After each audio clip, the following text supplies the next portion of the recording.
So there's four major areas in life to maintain, to stay in balance. There's your body, your bank account, your mind and spirit, and that's one category, and then your relationships.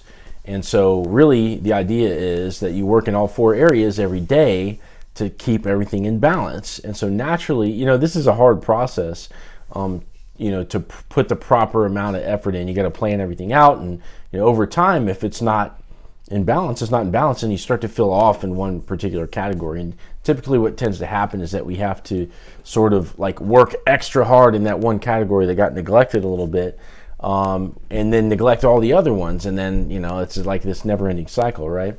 But so I've sort of veered away from that huge chaotic roller coaster with that process, but still, just by virtue of living, over time we start to sort of veer off a little bit from goals, and life things happen, and then you start to feel slightly off over time. And so it's this process of recalibration, towards your goals and towards what you're doing in your life, and recentering yourself towards your deepest purpose, to sort of get back into balance and get back into alignment. You can feel when you're not in alignment, you're not as powerful out in the world, you're not as strong, you're not as passionate in the way that you speak, and you're just not as convicted in what you're doing.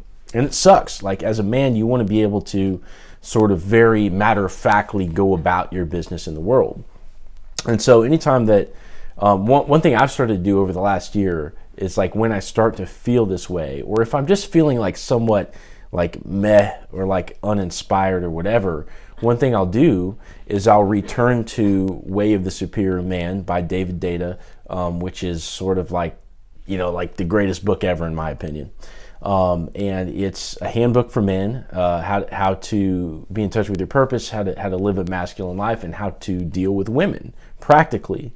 And that's not a facetious term. It's like how to actually deal with women, have success, how to make them happy, you happy, etc. Right? And so I love this book. And so I have the audio book, and I've got two versions of it. So you can go and get the audio book of Way of the Superior Man. It's a paid voice actor that does it, and it's really not that great. The book is great, but it's harder to get into what's being said. But what you have to get is Way of the Superior Man teaching sessions. And what that is just David Deida basically saying, hey, look, man, like, this is what the book means. And so he just kind of puts it into his own terms instead of just reading out the chapters. And it sheds so much more light into what the book means. And this is something that I'll return to every time I'm feeling off in my life. I'll go back and I'll listen to this section over and over and over again. I've probably done it like at least 30 or 40 times by now.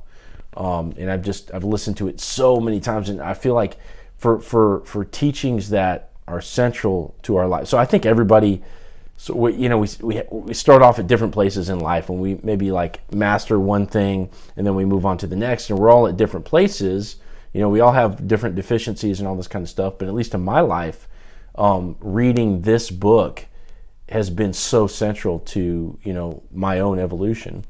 And so I'll go back and I'll read it over and over and over again because it's so key to absorb. And so what I wanted to share today was this idea that he shares in the very beginning of the book. And what he says is that the way of the superior man, the premise of the book, is the man's purpose is to give. And what he says is that we're giving ourselves to the community, to our family, to our woman, etc. Right? So we're giving ourselves to the world, and it's there. And in order to give, men need to grow. Right? So we start off so he says there's 3 stages. So we start off at like stage 1. And ladies, if you're watching this video, you've probably all been on dates with guys like this. Stage 1 man is selfish. He's worried about himself. So that means maybe he's going after sex a little too hard, or he's one of those types that like flashes his money around or whatever. And it's sort of this going out and producing in the world for the purpose of like a selfish survival. And we all need that. We all start off there, right? Because then if we don't look after ourselves, then we just die. So everybody goes through that stage, but the idea is that you go on to the next stage, right? And so nobody wants to be with stage 1 man. Nobody wants to be stage 1 man.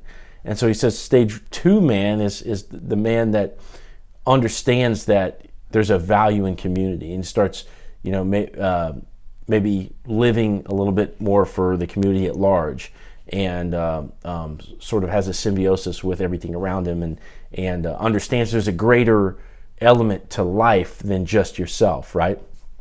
So that's stage 2 man. And so what he says stage 3 man is, and this isn't just some popular saying or anything like that. This is a different angle than what society would just say that stage 3, because like society would just say like, okay, stage 3 man is enlightened, and there's the meme with the different like brains emitting the light, and all that kind of shit. No, what David Data says is stage 3 man is a man that understands that everything is change. He embraces change.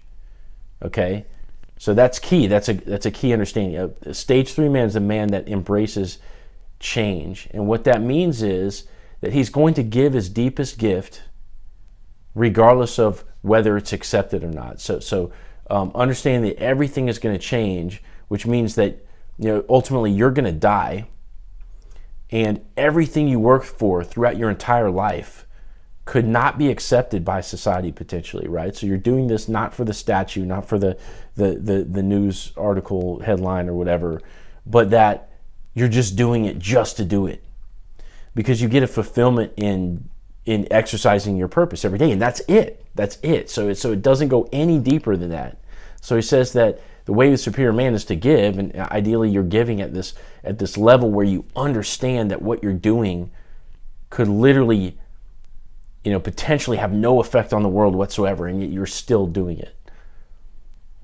You're still doing it. And so understanding that everything has changed, everything that you do could be all for nothing potentially, and yet you do it anyway. And that puts a neat perspective on getting in touch with your own purpose. Because what would you do if that was the case? If literally that you couldn't affect anything, or whatever you built. So you build a business or whatever the hell, right? It could become totally irrelevant. Like look how irrelevant Blockbuster is now. Right? Whoever built that probably thought he was doing something epic back in the day, right? So whatever you do, most likely won't even be around that long, and yet you have your time here on Earth, and so you have to figure out how to spend it, and it puts this all in perspective. It's like, what are you going to do? Understanding that it could all be dust in the wind, essentially. So, there's a lot more wisdom to this, even this particular chapter in the book, and there's a lot of other angles that it kind of shoots off from there, and I would encourage anybody to read it, and definitely get the audio portion of the book, the teaching sessions.